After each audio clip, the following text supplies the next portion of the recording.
E aí, pessoal, boa noite, como é que vocês estão? Tudo bem? Eu de novo aqui. Ontem eu não fiz vídeo, né? Não quis publicar vídeo. Eu vou deixar amanhã eu vou ter um vídeo especial aí que vai ser uma entrevistada que é dentro do projeto que eu estou chamando de Vossa Excelência Cidadão. Então eu quero trazer algumas pessoas que têm opinião muito ricas aqui para a gente discutir. Mas a primeira coisa que eu queria informar hoje é a saída do Edu do hospital. Hoje o Edu está em casa, deve estar em casa uma hora dessa, graças a Deus. A gente está muito feliz, mas a gente tem uma outra empreitada aí em relação ao Edu. Com esse tempo que ele ficou no hospital, a situação financeira dele se agravou muito, porque ele vive daquilo que ele faz, né? Se ele não fizer, ele não vive. E as necessidades dele de fisioterapia, essas coisas, estão além das posses dele. Então eu vou fazer uma campanha aqui para o nosso amigo Edu, tá, gente? Para a gente começar, eu queria gravar aqui, eu queria mostrar para vocês aqui a gravação que o presidente fez, já vou comentar depois ela, a respeito do auxílio, né, desse auxílio Renda Brasil, tá? Agora a Renda Cidadã, né, que ele fala dessa indecisão. Eu queria explorar um pouquinho isso aí. Vamos lá?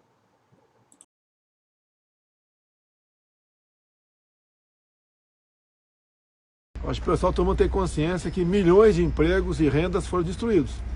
Com a política do fica em casa. A economia a gente vê depois, é isso? Chegou a fatura aí. A previsão é para janeiro do ano que vem, nós temos aí 20 milhões de pessoas, entre o pessoal informal, né, os ditos invisíveis, o pessoal do Bolsa Família também, que vive numa situação complicada, quase sem renda. E nós temos que ter uma alternativa para isso, porque senão os problemas sociais são enormes. Agora, tudo que o governo pensa, ou gente ligada ao governo, ou líderes partidários pensam, isso aí transforma-se em críticas monstruosas contra nós. Agora, eu quero ver a alternativa, porque se esperar chegar a 21 e para ver o que vai acontecer, podemos ter problemas sociais gravíssimos no Brasil. Eu estou falando problemas sociais, que é uma forma educada de falar para distúrbios sociais, que a esquerda pode aproveitar-se disso e incendiar o Brasil. Agora, temos que ter alternativa, sabemos que não tem recurso, então está buscando alternativa. Alguns falam, pega dos precatórios, vende algumas estatais. Vender estatais não é de uma hora para outra, senão vamos lá vender a quem quer comprar. É um processo enorme, você tem que ter um critério para isso. Você não pode queimar estatais, tem que vender estatais por uma finalidade. Se bem que para essa finalidade é possível de ser estudado, antes que o mercado desabe novamente, né? O pessoal do mercado também, não estou dando um recado para vocês. Se o Brasil for mal, todo mundo vai mal. Aquele ditado, estamos no mesmo barco, é o mais claro que existe no momento. O Brasil é um só. Se começar a dar problema, todos sofrem. O pessoal do mercado não vai ter também renda, vocês vivem disso, de aplicação, né? E nós queremos, obviamente, estar de bem com todo mundo. Mas eu peço, por favor, ajude com sugestões, não com críticas. Se tiver que criticar alguém, não é o presidente. É quem destruiu o emprego de mais de 20 milhões de pessoas, emprego ou renda. O cara não tem mais como vender a sua água ali, o seu sorvete na arquibancada do time de futebol, que está jogando futebol, o time dele, pô. A questão da praia, o Biscoito Globo, não tem nada a ver com a TV Globo, né, também quebrou no Rio de Janeiro. Está nessa situação, o cara não vende mais churrasquinho de gato na rua. Começou a aparecer um outro ambulante agora. Então nós queremos a solução para isso. Tudo que eu faço diz que eu estou pensando em 22 agora. Se não faço nada, sou omisso. Se faz, estou pensando em 22. Agora, não quero estar no meu lugar. Agora, eu vou fazer o possível para buscar a solução. E digo mais, eu vou para uma máxima militar, né? Eu quero a solução racional, preciso de ajuda no tocante a isso, conselhos, sugestões. Agora, se não aparecer nada, eu vou tomar aquela decisão que o militar toma. Pior que uma decisão mal tomada é uma indecisão. Eu não vou ficar indeciso. O tempo está correndo, está o tic-tac aí correndo. Está chegando janeiro de 21. Precisamos de alternativa para aproximadamente 20 milhões de pessoas que não vão ter o que comer a partir de janeiro do ano que vem. É esse desafio que eu jogo para a população brasileira. Isso equivale a aproximadamente 10% da população. A gente vê agora absurdos. O prefeito lá de Manaus, né, falando que está esperando uma sugestão do governador para decretar o lockdown. Ô, cara, essa política acabou, cara. Eu falei lá em março que estava errada essa política. Tá tudo dando certo o que eu falei. Não tem um bola de cristal, não. Um pouco de raciocínio, um pouco de estudo e coragem para decidir. Ser presidente, governador, prefeito, não é sentar na cadeira e esperar a banda passar. Tem que tomar decisões, momentos difíceis. Não existe um momento mais difícil do que esse que eu estou vivendo no momento aqui no Brasil. Não existe. Tomar decisões. Okay?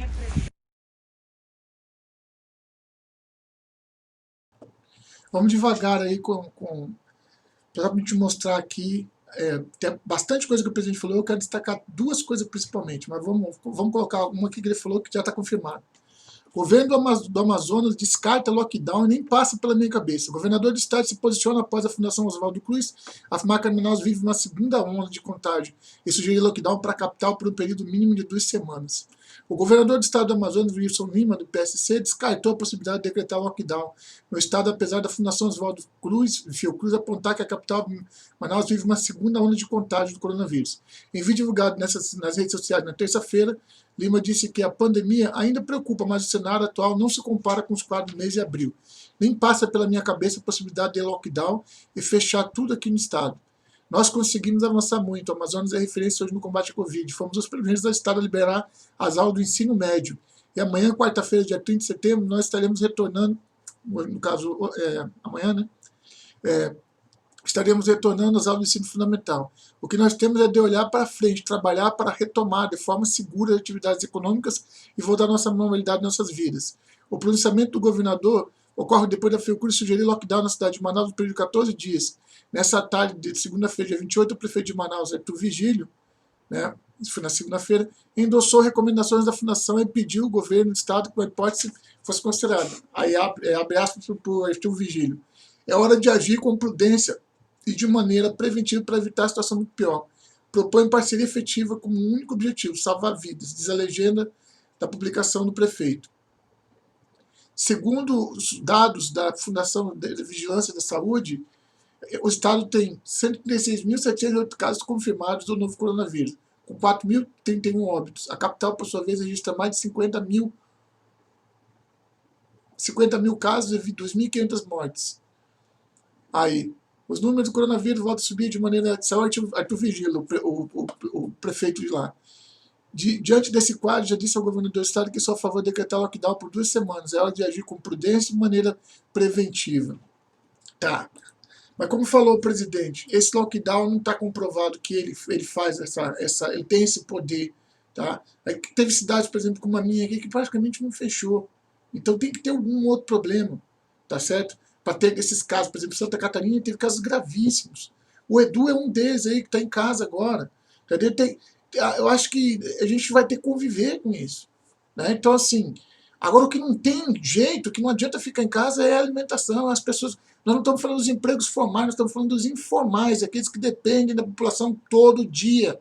Eles, além de pegar Covid, ainda vão ficar desnutridos e vão acabar morrendo mesmo. Entendeu? Porque esse lockdown não está ajudando ninguém. Já se prendeu por muito tempo as pessoas em casa.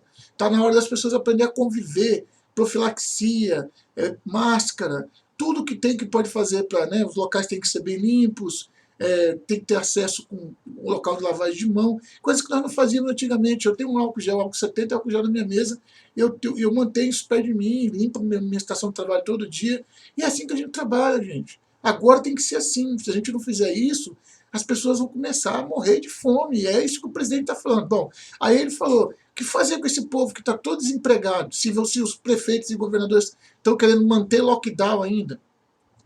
E essas pessoas, nós estamos falando, são aquela faixa da terceira faixa, da faixa mais pobre da população. Você acha que vai valer a pena manter uma pessoa pobre dentro de casa sem ter o que comer? Aí entra a questão financeira, que muita gente está criticando. Ah, Birajara, mas é errado pegar de precatório, é errado pegar do Fundeb. Então dá uma outra opção aí, diz alguma outra coisa a fazer, porque se não fizer nada, essas pessoas, vai acabar o auxílio emergencial de R$300, em janeiro do ano que vem, elas vão estar desesperadas, precisando de trabalho. E aí, como falou o presidente, o colapso que pode acontecer na sociedade é muito grande. E aí, movimentos de esquerda que vão querer dizer, tá tudo ruim, vai em cima do povo, o povo vai pela razão. Mas quem que foi que pregou o lockdown, esse lockdown total? Foi o pessoal de esquerda. Tá entendendo? Esse cara que pregaram, o presidente sempre falou, vamos manter as pessoas a pé, a população economicamente ativa, trabalhando. Ah, mas teve casos sérios, teve todo tipo de casos, inclusive de gente que estava em casa e pegou, tá? Inclusive gente que disse que pegou, achou que tinha pego, fez o exame, não tinha pego. Isso aconteceu, de tudo esse tipo de caso acontecer. Portanto, nessa hora agora, a gente sabia que essa hora ia chegar, que essa é a hora que pagar a conta, é muito fácil virar agora e falar assim, não, a culpa é do presidente Bolsonaro. Né? A culpa é do presidente Bolsonaro. O presidente Bolsonaro fez todo o papel dele, tudo aquilo que estava na mão dele, tudo aquilo que a justiça deixou ele fazer. E fez muito bem, mandou recursos necessários. Eu sei que por questão política, muito governador de estado, prefeito, não vai falar que não foi suficiente, mas o Covidão está aí, né? Que nós estamos vendo, né? Como se foi empregado na saúde dinheiro mesmo, isso é responsabilidade do prefeito, dos vereadores, dos governadores e dos deputados estaduais. Por quê? Os deputados estaduais? Porque os deputados estaduais e os vereadores fiscalizam o que o prefeito e o governador estão fazendo. Né? O deputado estadual fiscaliza o que o governador está fazendo e o vereador fiscaliza o que o prefeito está fazendo. Ele vai na comunidade dele, verifica como é que estão as coisas e volta da comunidade deles, tá acontecendo isso, vai acontecer assim, assim, assado. E aí ele vai visitar lá o hospital de campanha, o hospital, o posto de saúde, o local de saúde onde está sendo feito atendimento. E é isso que é a missão de um legislador de Estado ou de município. Principalmente, além de fazer as leis, que eles fazem leis orgânicas também de Estado e município, agora eles também são responsáveis pelo punodor, pela ética na coisa pública. Eles são fiscais de primeira hora do povo. Será que esse povo fez a fiscalização mesmo? Será que é só o governador Whitson que é culpado desses desvios? Será que... Por que não saiu essa denúncia? Saiu de um grupo de deputados? Por que ela saiu do Ministério Público? Então, assim, a gente tem que começar a exigir, não só do Executivo, não, a gente tem que exigir do Legislativo também.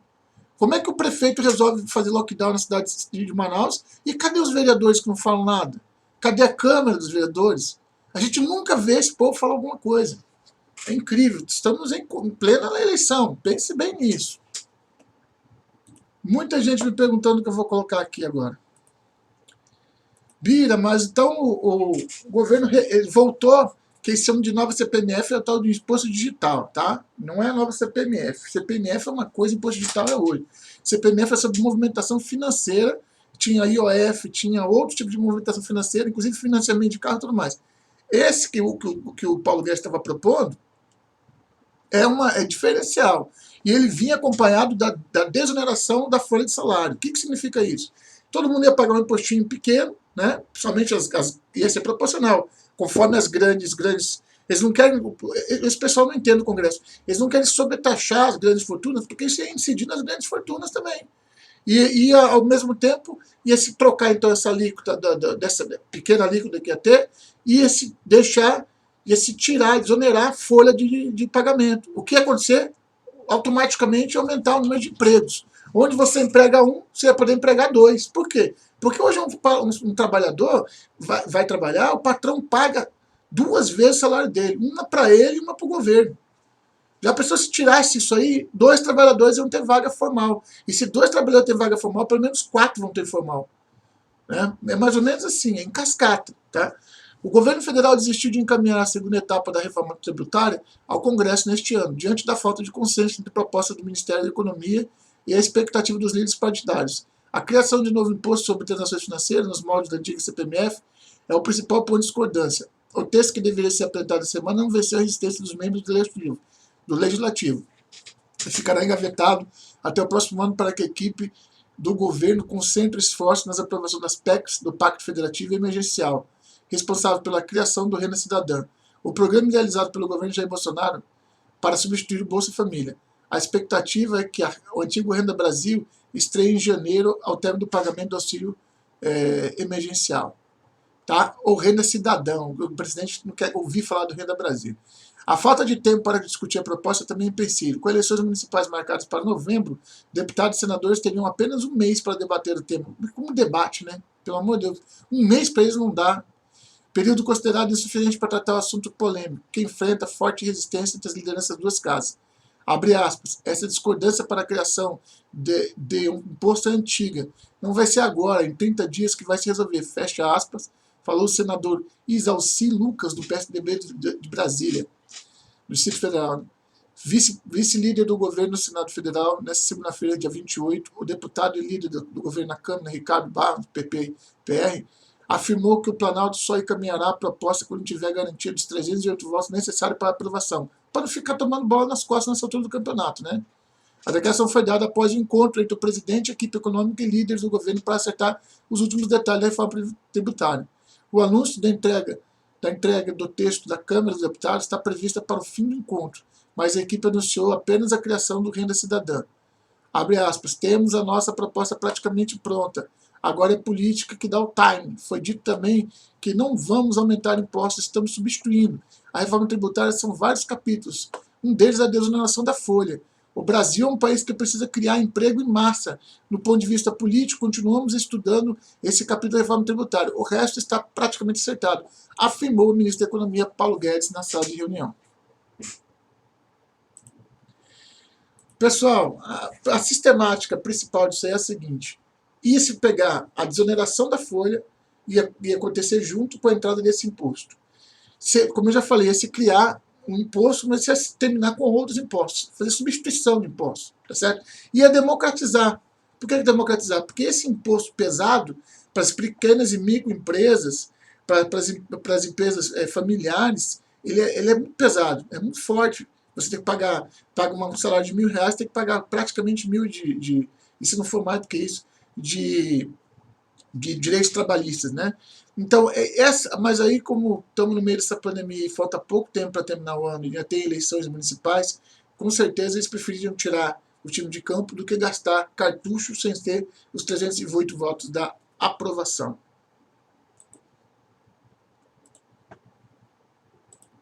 De olho ainda na PEC da segunda instância, o presidente da comissão da PEC falou, já fui mais otimista pela aprovação do texto. Por que será que eles não querem aprovar o texto da segunda instância? Marcelo Ramos, do PL Amazonas, promoverá o debate virtual sobre a proposta nesta quarta-feira. Critica o atraso para a retomada dos trabalhos. Ele tentou de novo fazer a PEC dele, a comissão dele andar.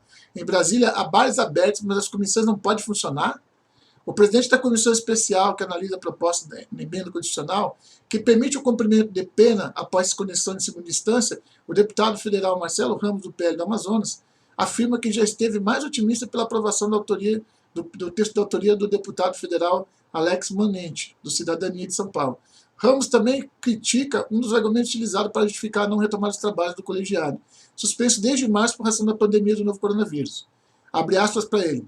Diria que já fui mais otimista em relação à aprovação do texto.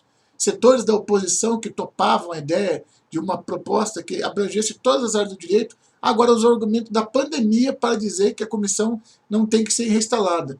O setor bolsonarista, por outro lado, que via com bons olhos a matéria, pela perspectiva de atingir o ex-presidente Lula, agora se preocupa com os desdobramentos das investigações do senador Flávio Bolsonaro e se opõe também, disse ele, na entrevista à Jovem Pan. Na quinta-feira, 24, a Frente Parlamentar da Ética contra a Corrupção pediu ao presidente da Câmara dos Deputados, Rodrigo Maia, a retomada da comissão. Antes disso, no início do mês, um pedido semelhante havia sido por Ramos. Eu falei esse pedido aqui. Manente e o deputado federal Fábio Tradi, do PSD do Mato Grosso do Sul, relator do texto. Maia, porém, não se manifestou publicamente sobre o assunto. Desde o início da pandemia, as sessões plenárias têm ocorrido de maneira remota, mas a cúpula da Câmara afirma que não há condições técnicas de expandir o mecanismo para as outras comissões. Abre aspas. É óbvio que o sistema pode funcionar para as comissões se funciona no plenário para 503 deputados, não faz o menor sentido que não pode funcionar para 40 parlamentares. Em segundo lugar, Brasília há bares abertos, mas as comissões não podem funcionar. Questiona Marcelo Ramos, né? Bom, há um projeto de resolução que autoriza a reinstalação de alguns colegiados, como a Comissão de Constituição e Justiça e o Conselho de Ética, por exemplo, mas, de acordo com o deputado, o texto já foi retirado de pauta 2 vezes por falta de acordo entre os líderes.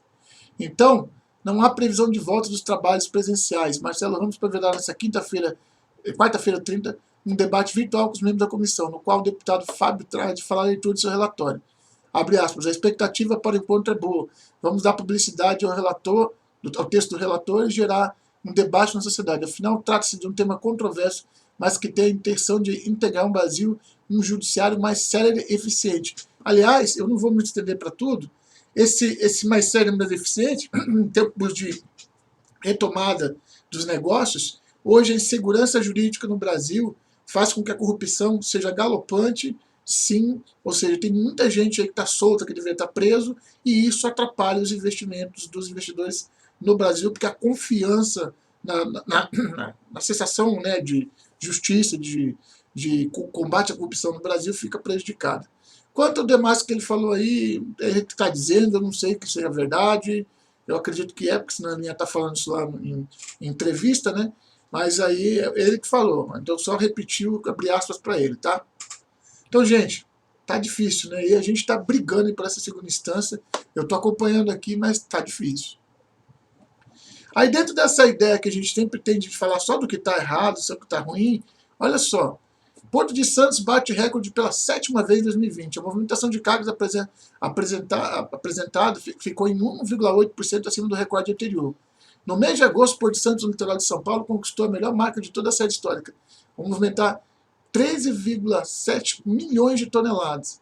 O montante representa um aumento de 3,6% em relação ao mesmo mês do ano de 2019, de acordo com os dados divulgados pela Santos Port Authority S.p.A., que administra o complexo portuário.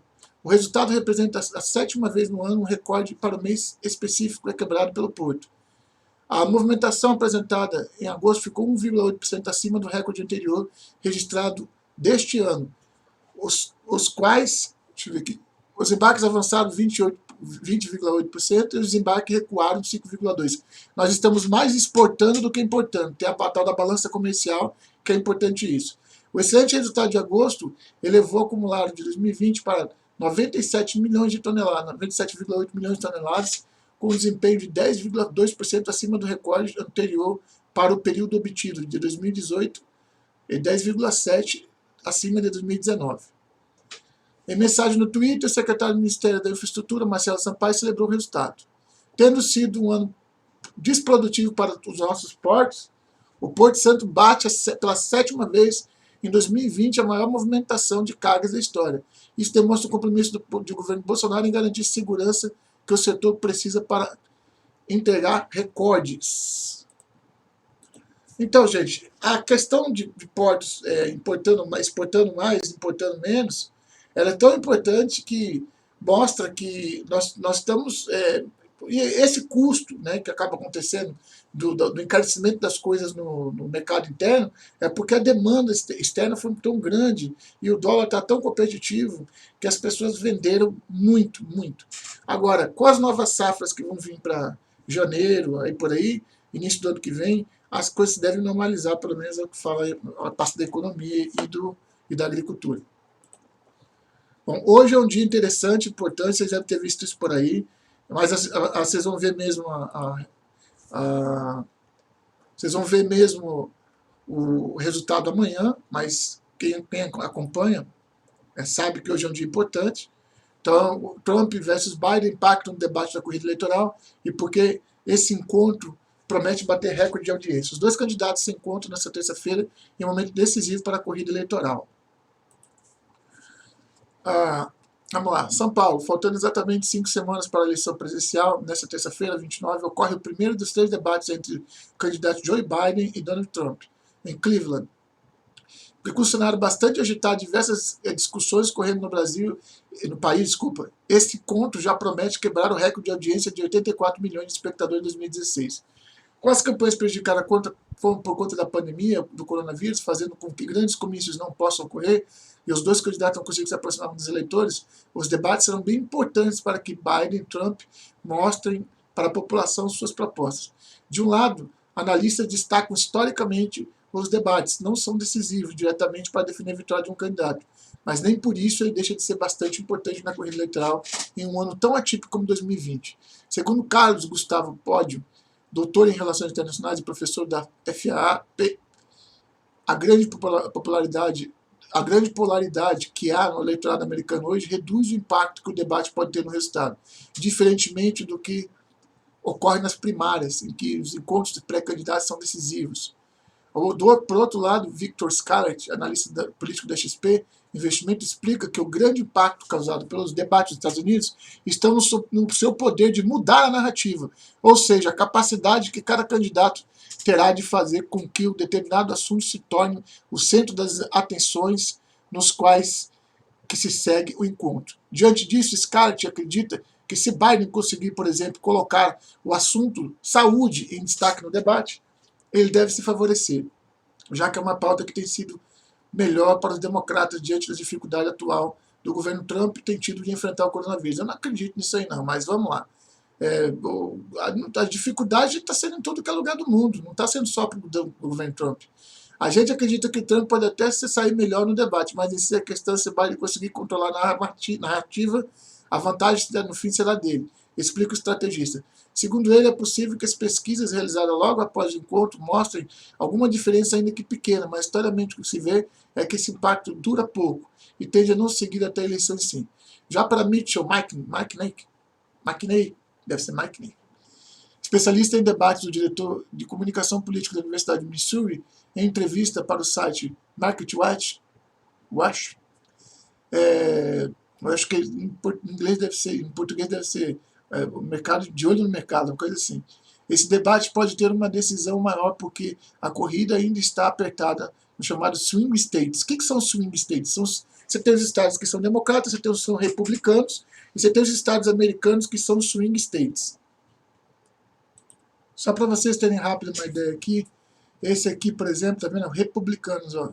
Então esse mapa está mostrando os estados são republicanos, tá? Esse mapa está mostrando os estados democratas. Tá? Não sei qual eleição que eles estão considerando. E esse aqui são os swing states. Ó. São os estados que normalmente não são nem democrata nem republicanos, são misturados. Tá? Você tem dos dois aí ao meio. Tem uns aqui que são considerados até mais do que... era para ser republicano, mas é meio swing também. Então eles vão colocando assim, vamos aqui, ó. Outro democrata aqui, o democrata aqui é meio swing. Tá vendo? Então, assim, é assim que mais ou menos dividem os mapas eleitorais americanos. Terminando o nosso texto aqui, ou seja, estados que não há favoritismo de um candidato, que é o swing state, né? Eu já fui aí lá no outro lugar e já mostrei para vocês. Atualmente, o candidato democrata aparece com uma boa vantagem nas pesquisas eleitorais, liderado por 7,4 pontos percentuais no agregador 538 e 7,1 ponto no Real Clear Politics, RCP. Então, gente, eu não vou ler tudo aqui não, mas hoje à noite vai acontecer esse debate Trump versus Biden, que é muito importante. Para finalizar, eu vou deixar vocês aqui com o discurso do presidente hoje na lei, né, que foi na cerimônia de sanção do projeto de lei 1095/2019. Vamos lá.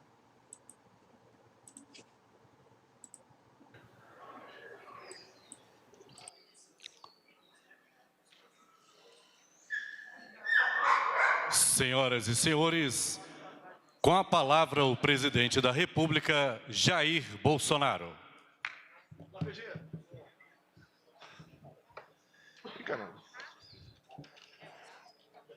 Queria dizer para o Fred e para o Celso Sabino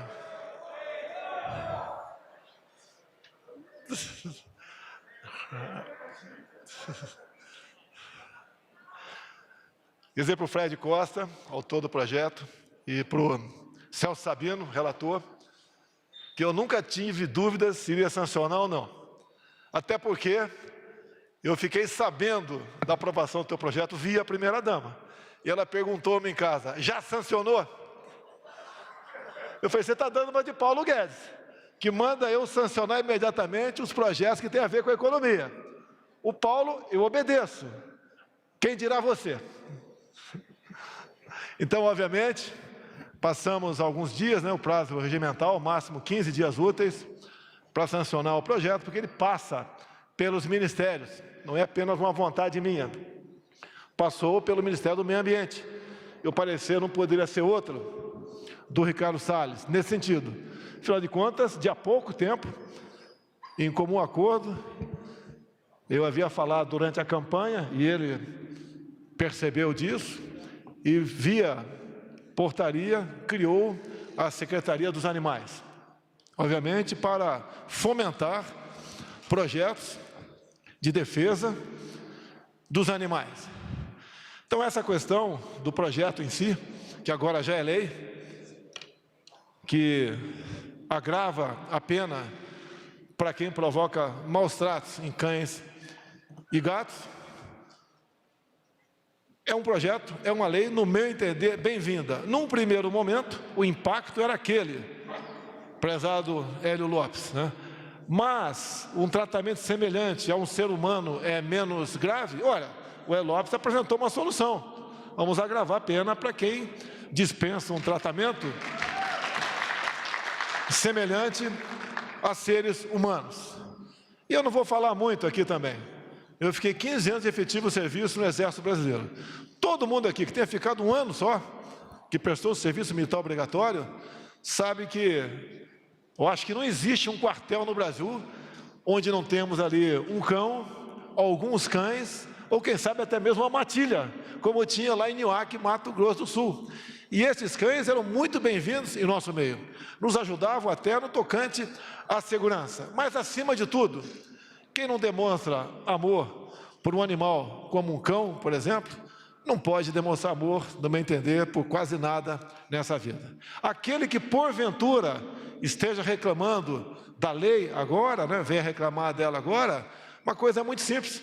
Se você não sabe, não quer tratar com carinho, com o devido respeito, um cão ou um gato, é simples, não o tenha em casa. É somente abrir mão disso. Então, eu dizer a todos, repito aqui novamente, eu quero cumprimentar o Fred Costa e o Celso Sabino por esse projeto, por essa relatoria, muito bem-vinda. No meu entender, supre uma lacuna no tratamento a desses animais, uma prova viva, infelizmente, né, nós temos entre nós aqui uma marca de um maltrato que não temos palavra, né, inenarrável do que essa pessoa, esse outro animal, no mau sentido, fez com um cão como esse aí. A partir de agora, algo semelhante, a gente sabe que a pena será realmente, não digo dura, será compatível, no mínimo, com a agressão que este ser dito racional promoveu contra um animal. Então, a todos estão de parabéns, a primeira-dama também, não foi pela pressão, mas foi pelo seu entendimento de nós sancionarmos isso aqui, que seria sancionado, mas que teve a participação dela também nas mídias sociais, para que nós, nesse espaço de tempo, sobrasse oportunidade, para que todos tomassem conhecimento sobre o projeto. Se eu tivesse sancionado no primeiro dia, eu acho que pouca gente saberia dessa nova lei de maus tratos a animais. Eu acho que, então, com esses 15 dias úteis, todos tomaram conhecimento, houve uma conscientização muito grande. O que nós queremos, no fundo, é não punir, é fazer com que ninguém cometa maltratos em cima de animais. Então, parabéns a todos vocês. Não sei se o Sansão vai entender aqui, né? Au, au. Quer dizer, parabéns, Sansão. Faltou citar aqui a Kelly Barroso também, com a sua ONG, Miau ao Amigos. Miau ao Amigos. Parabéns pela sua ONG, por esse trabalho maravilhoso de defesa desses que, em muitos momentos, né, difíceis, estão do nosso lado. Muito obrigado a todos. Até a próxima oportunidade.